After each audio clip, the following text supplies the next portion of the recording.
Hey, welcome to Lights and Buttons. We're going to talk about budget off-camera flashes for photographing Steam.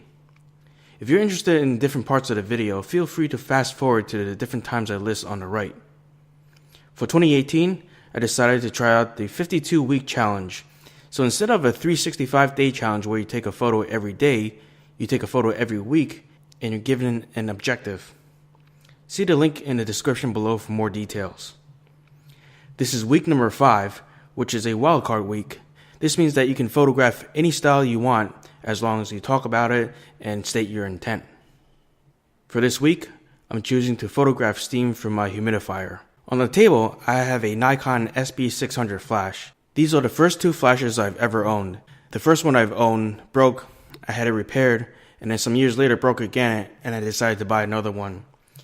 The SB600 was superseded by the SB700, which actually costs a lot more. If you're looking for an off-camera flash that's relatively cheap, you can actually pick one up between $30 and $40.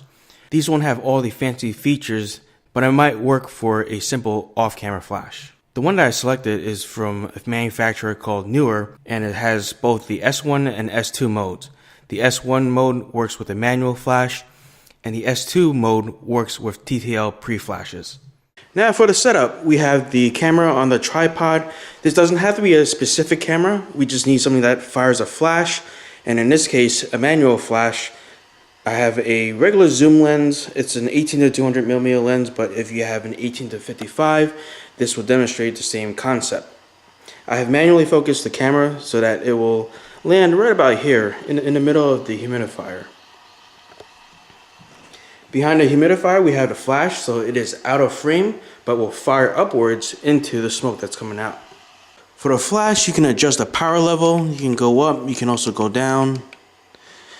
There's also different modes, so you can switch between manual, S1, and S2. In this case, we're going to use S1. For the camera settings themselves, we are setting the shutter speed to 1/200th of a second, the aperture to f11, and the ISO to 400. And the reason why we're doing 1/200th of a second is because any ambient light that we have used for focusing and looking at the camera, we want to wipe out. We just want to have the flash. We're also using f11 so that we can get a greater depth of field. Alright, let's give it a try. As you can see here, the image is way too dark. So we can either adjust the camera settings or we can adjust the flash. Let's adjust the flash. Now here's part of the art of photography. It's a little bit of a trial and error, so I'm going to bump this up maybe 3 levels. Okay, let's try one more time. Now you can see the smoke much better, but the background is starting to show. I'm thinking it's because of the flash that's spilling out to the background. I found the problem. This flash is set to angle slightly to the right, but guess what? The dining room wall is also on the right.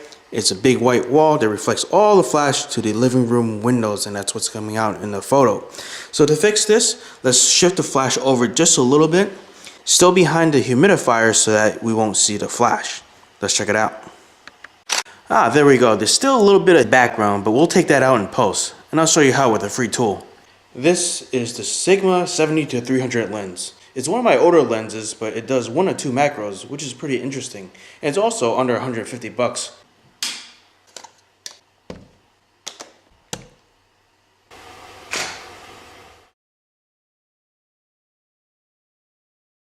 On to GIMP. If you're not familiar with GIMP, it's a free editing tool that's open source and you can download it without cost.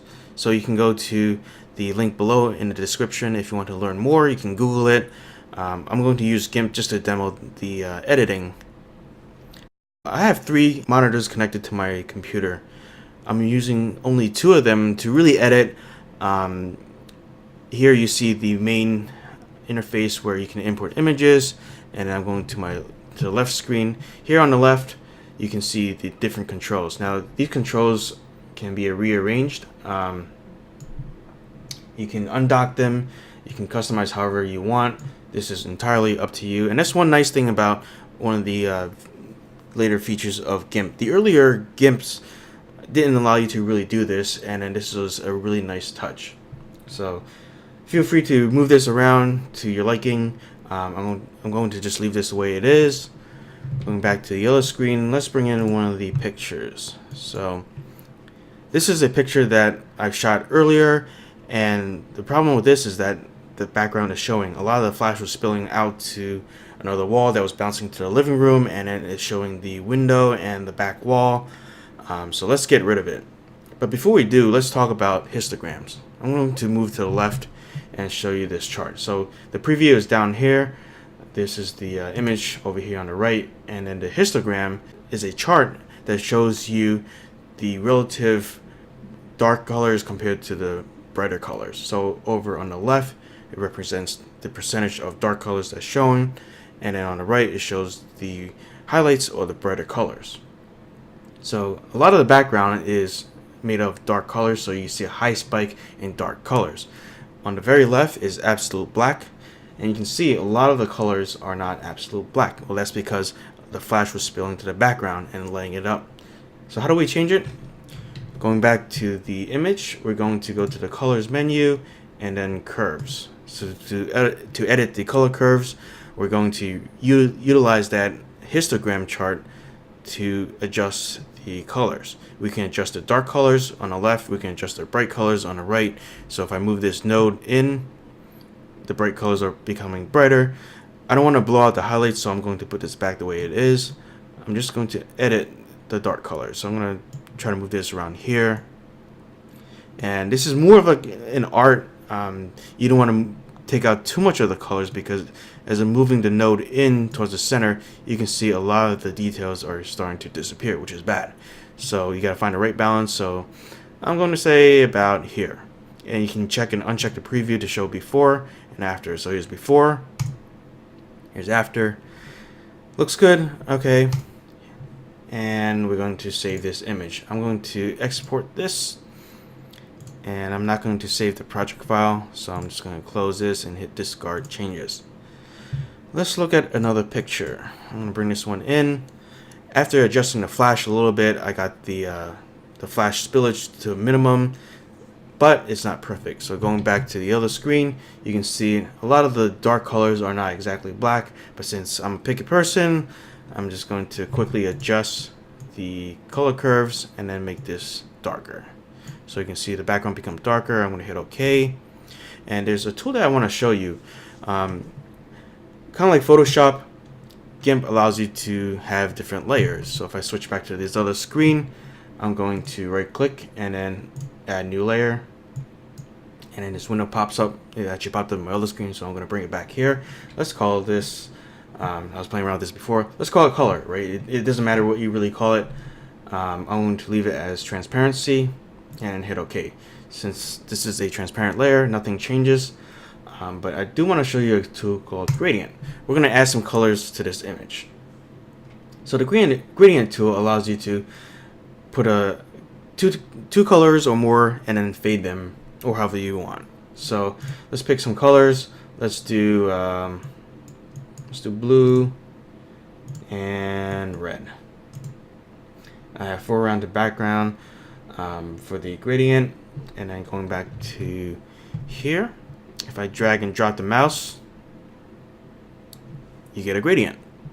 But I want to show you that if you drag and drop over a smaller area, you get a faster transition. You can also have different angles, and you can reverse the gradient as well if you drag backwards. So how does this help us? Right now we're editing on the color layer that we added. If we hide this layer, you can see the original image.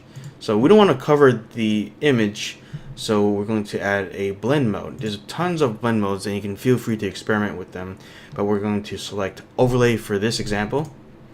And what this allows is that the layer that we added will now blend with the image, and the black background will stay black, but the steam will be colored. So you can rearrange the colors by dragging another gradient. And what's cool about this is that there's also presets that GIMP gives you. So if I go back to the other screen, over here on the left, you can have, let's say, a rainbow. I'm going to go back to the other screen, drag and drop.